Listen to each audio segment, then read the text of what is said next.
I hope people leave feeling a little bit braver, a little bit bolder, and a little bit more ready to face the hard things that we have to talk about.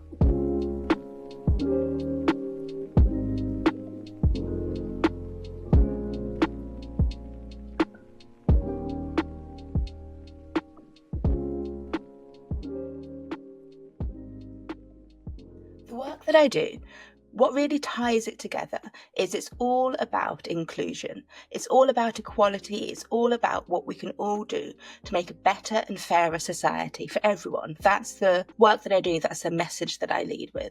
But that is sort of split into a couple of different verticals, and those are guided by the books that I've written.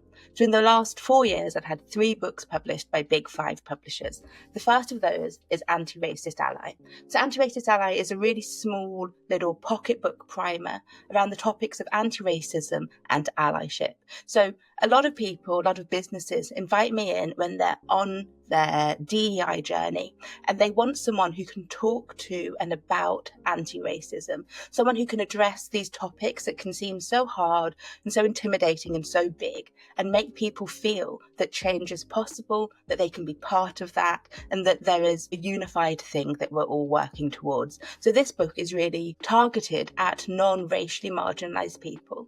It gives them the language to talk about anti-racism, gives them the language to talk about equality and allyship, and to feel empowered to be part of actually making change, whether that's in their home lives, in their communities, or in the businesses that they work on. So anti-racism and allyship is one of my main verticals.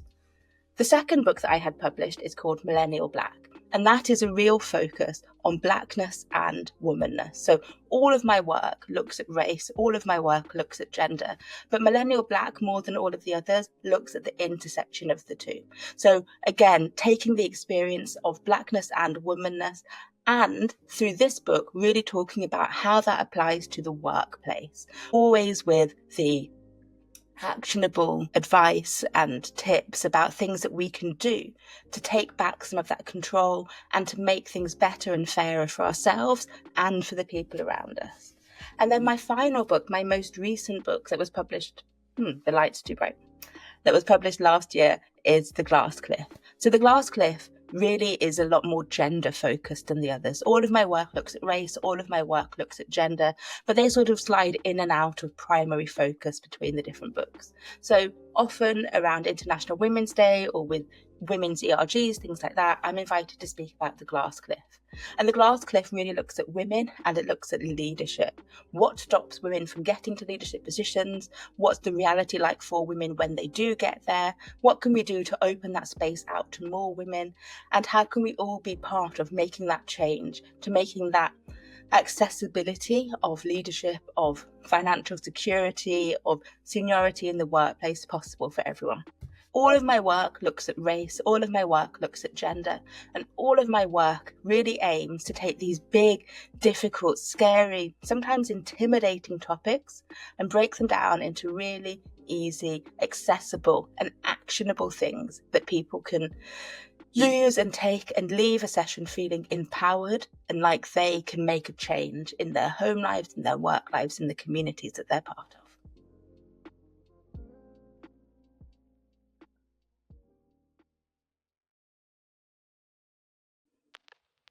So anti-racism is one of the main topics that I talk about. It's what I talk about online. It's what one of my first books was about. And it's what I go into a lot of businesses to talk about.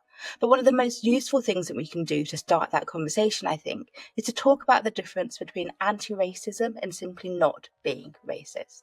So simply not being racist is really where we would hope everyone's starting point would be in 2025. And it's just essentially saying we don't think anyone is any better or any worse than anyone else simply based on the colour of their skin. But that's really passive, right? That's what we don't do. We don't think anyone is any better or any worse based on a racial characteristic. But anti-racism, as opposed to just not being racist, is focused on what we do. So anti-racism, rather than being like we don't discriminate, is we actively try to overcome and work around structural inequalities that we might face or that we might see other people facing as they move through the world or through the workplace. And one sort of illustration that I find to be quite useful is this idea of society being a moving walkway, those sort of, walking conveyor belts that you get at airports that never seem to be going that fast until it's time to step off it with all your luggage, and then it's all a big disaster. But in this idea of anti-racism versus not being racist, society is one of those moving airport walkways. And we as a society are just on it. We're just standing on it. We're not pushing it forwards. We're not paying the electricity bill. We're not powering it. We're not doing anything. But we're just standing on it. We're letting it take us where it wants us to go. We're in this completely passive state. What we're saying about anti-racism is that we're trying to turn that passive state into an active state. And so instead of just standing there and letting the conveyor belt take us down whatever pathway it wants us to go down, we are being active. We are turning around and we are choosing to walk in the opposite direction. We're choosing to be in charge of our direction of travel. And that's what we're asking with anti-racism. We're asking people to be active and to take charge of the direction that they're travelling in. But a big part of this anti-racism discussion is that it has to be active, and that action has to be continuous. Because if you're on a moving walkway and you pause for too long, what can happen is you just find yourself back where you started. Or if you pause for much too long, you find yourself even further down that walkway than you were to begin with. So not being racist, that's just a really passive state. Whereas anti-racism is about making a choice, making a stand, and then taking the active steps that are needed to make that better. What we're looking for now is action. What we're looking for now is people who are willing to do the work to right the historic imbalances that have been in place that we've all grown up with and learned to accept. So anti-racism is about being active, it's about taking a stand, it's about turning around and taking control of the direction that you are walking in, and knowing that it is down to you, knowing that it has to be and continue to remain as an active state. So that's anti-racism versus just not being racist.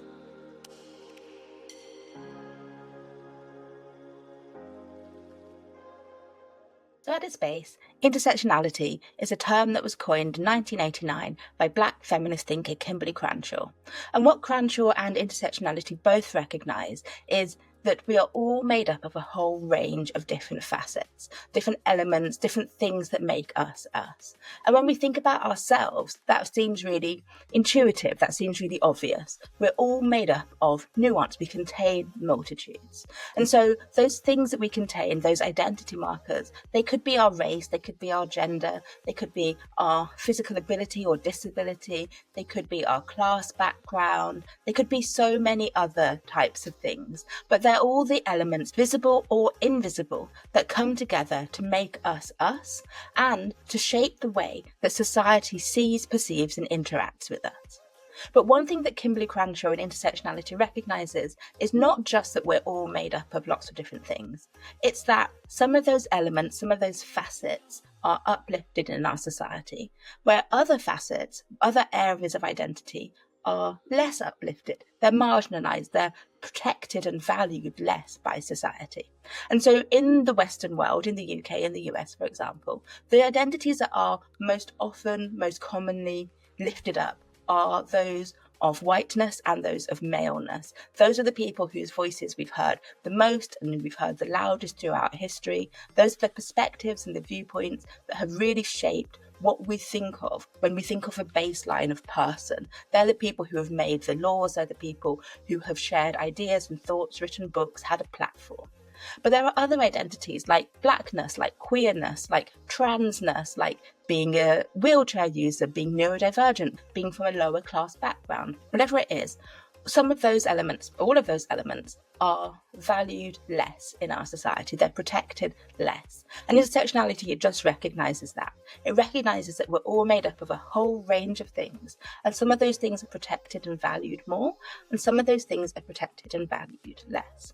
The next important thing that intersectionality and Crenshaw recognised is that those areas of marginalisation, those parts of your identity that are less protected, they don't cancel each other out. The experience of being black doesn't cancel out the experience of being a wheelchair user, for example. The experience of being queer doesn't cancel out the experience of being a woman. Instead of cancelling each other out, these areas of marginalisation, they layer on top of one another and they reinforce each other. They create areas of reinforcement of marginalisation. And so that means when someone has multiple areas of intersectional marginalisation, instead of working and fighting against one barrier again in their life, what we see is these people are constantly fighting multiple barriers, multiple layers and levels of oppression, all at the same time and all of the time. So intersectionality recognises that we're all made up of a whole range of things that make us us. And then it recognises that those things, those areas of marginalisation, they layer on top of each other to make someone's lived experience more or less challenging all of the time and every day.